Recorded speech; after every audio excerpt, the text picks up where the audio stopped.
سروک امریکا دونالد ترامپ روژا چهارشنبه را گهاند که ریوبریاوی کارمندین امریکی جروجلات ناوین و دگوهزینه جبر که دبه که او در جبر آلوزین هیین به ایران را جهکی خطر به هر وقت کس کرد که کمار اسلامی نکاره خودی چکن اتمی به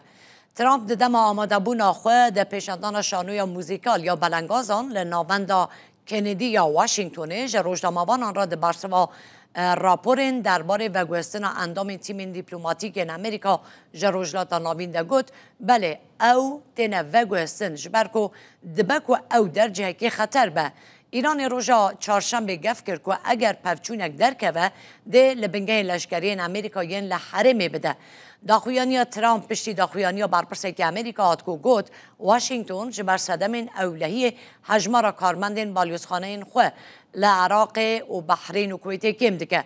در همان دمده راپورت هاتن که امریکا کارمندان جبایلوزخانه این خواه ین لکویت و بحرین جی و دوگزه ترامپ جروجناموان را گوت ما آگاداریا درکتن دا و همه ببینین کاده چه ببه وی هر روزا اشکره کرد که او آنکو ایران نکاره ببه خودی چکن اتمی افجی پر حسانه اما دستور بویه که ندن